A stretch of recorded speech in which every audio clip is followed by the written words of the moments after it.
ও তো আজকে ছোট, একদিন বড় হবে। আমার রাষ্ট্রের দায়িত্বশীলদের প্রতি তার একটা অভিমান, একটা মৌন ক্ষোভ সবসময় তার অন্তরে লালিত হবে যে আমার দেশের দায়িত্বশীলরা, তাদের চোখ দুই রকম, এদিকে একরকম ওদিকে আরেক রকম। এভাবে করেই একটি সমাজ বিভক্ত হয়ে ওঠে। আমি মনে করি রাষ্ট্রের দায়িত্বশীলরা যদি এই জাতীয় খুদে হাফেজ, এই জাতীয় হীরার টুকরা ছেলেদেরকে সম্মানিত করতে পারে, তবে রাষ্ট্র এগিয়ে যাবে, রাষ্ট্রের মধ্যে একতা, ঐক্য এটা গড়ে উঠবে। আর এদেরকে সম্মানিত করতে পারলে আমি মনে করি সেই রাষ্ট্রীয় দায়িত্বশীলরা তারা ইহকালেও সম্মানিত হবে, পরকালেও সম্মানিত হবে। আসলে এটা খুব দুঃখজনক এবং অত্যন্ত কষ্টদায়ক বিষয় এগুলো।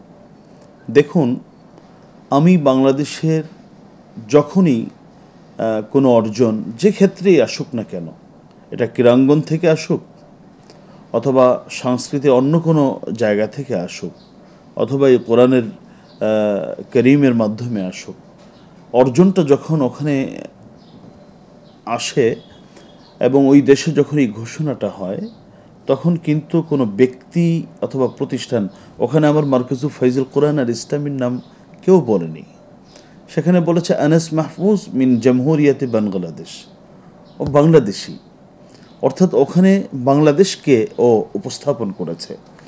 তো অন্যান্য অঙ্গন থেকে যারা বাংলাদেশের জন্য বিজয় ছিনিয়ে আনে, তারা যেভাবে সাধুবাদ পাওয়ার উপযুক্ত, তারা যেভাবে অভিনন্দন পাওয়ার উপযুক্ত, ভালোবাসা পাওয়ার উপযুক্ত, আমি মনে করি পৃথিবীর সর্বশ্রেষ্ঠ গ্রন্থ কোরআনুল কারীমের মাধ্যমে যদি বাংলাদেশকে কেউ সারা পৃথিবীতে উপস্থাপন করতে পারে এবং বাংলাদেশের গৌরব যদি ছড়িয়ে দিতে পারে, এরাও ওদের থেকে আরও বেশি সম্মান পাওয়ার উপযুক্ত।